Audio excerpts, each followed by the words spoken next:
முத்திரை தீர்வை சிறப்பு ஏற்பாடுகள் சட்டம், துறைமுகங்கள் மற்றும் வானூர்தி தள மேம்பாட்டு வரிச் சட்டம், ஆயத்தீர்வை சிறப்பு ஏற்பாடுகள் சட்டம், பெறுமதி சேர் வரிச் சட்டம் ஆகியவற்றின் கீழ் முன்வைக்கப்பட்டுள்ள புதிய கட்டளைகளுக்கு ஒப்புதல் அளிப்பது தொடர்பான எனது கருத்துக்களை இந்த அவையிலே எடுத்துரைக்க விளைகின்றேன்.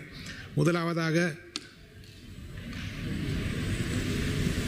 முத்திரை தீர்வை சிறப்பு ஏற்பாடுகள் சட்டத்தின் கீழ் 5ஆம் பிரிவின் கீழான கட்டளையானது இயற்கை பேரிடரால் பாதிக்கப்பட்டோருக்கு அரசால் வழங்கப்படும் கொடுப்பனர்களுக்கு முத்திரை தீர்வையிலிருந்து விலக்களிக்கின்றது.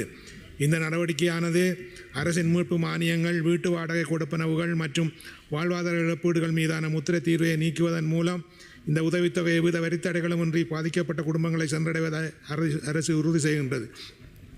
இரண்டாவதாக, துறைமுகங்கள் மற்றும் வானூர்தி தள மேம்பாட்டு வரிச் சட்டத்தின் 3ஆம் பிரிவின் கீழான கட்டளையானது 2 அங்குலத்திற்கும் குறைவான விட்டங்கொண்ட மாலை குழாய்கள், வீட்டு பயன்பாட்டுக்கான நெகிழ குழாய்கள் மற்றும் தடுக்குதல்களுக்கு 5% வரி அறிமுகம் செய்கின்றது.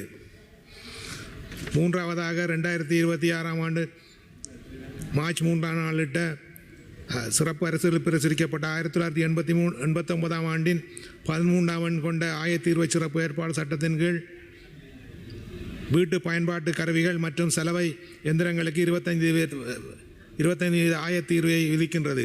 இந்த நடவடிக்கையானது நிலனை, புகையிலை, மதுபான முதலியவற்றுக்கு மரபு வழியாக விதிக்கப்பட்டு வந்த சிறப்பு ஆயத்தீர்வு வலையமைப்புக்குள் வீட்டு பாவனை பொருட்களையும் கொண்டு வருகிறது. இது நடுத்தர வர்க்க நுகர்விலிருந்து நேரடி வருவாயை ஈட்டுவதை நோக்கமாக கொண்டது. நான்காவதாக, பெறுமதி சேர் வரிச் சட்டத்தின் கீழ் பிரிவின் கீழ் கட்டளையானது இறக்குமதிக்கு விதிவிலக்கு அளித்திருந்த 2018ஆம் ஆண்டின் நவம்பர் 1ஆம் நாளிட்ட 2095 சாயோடு 20ஆம் எண் கொண்ட சிறப்பு அரசியல் அறிவித்தலை நீக்குகின்றது. இக்கட்டளையின் விளைவாக துணி இறக்குமதி மற்றும் உள்ளூர் வளங்கள் ஆகியவற்றுக்கு 18% நிலையான பெறுமதி சேர் வரி விதிக்கப்படுகின்றது. மாண்புமிகு அவைத்தலைவர் அவர்களே, இலங்கையின் வருவாய் கொள்கையானது கடந்த 2 பத்தாண்டுகளாக வீழ்ச்சியடைந்து வரும் உள்நாட்டு வரி வருவாயை ஈடு செய்வதற்கும் உள்ளூர் தொழில்துறைகளை பாதுகாப்பதற்குமான கருவியாக செயற்பட்டது. இப்பொழுது முன்மொழியப்பட்டுள்ள சட்டவாக்க கட்டளைகளின் கட்டமைப்பு அடிப்படையில் நன்மைகளை கொண்டிருந்தாலும் தொழிற்சங்கங்கள் மற்றும் நுகர்வோர் பாதுகாப்பு அமைப்புகளிடமிருந்து கடுமையான விமர்சனங்களை எதிர்கொண்டுள்ளன. முதலாவதாக, இலங்கையின்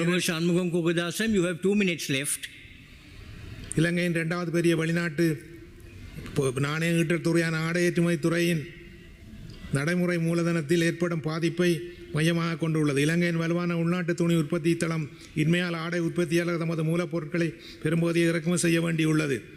பழைய சட்டத்தின் கீழ் துணி இறக்குமதிக்கு பெறுமதி சேர் வரி விலக்களிக்கப்பட்டிருந்தது.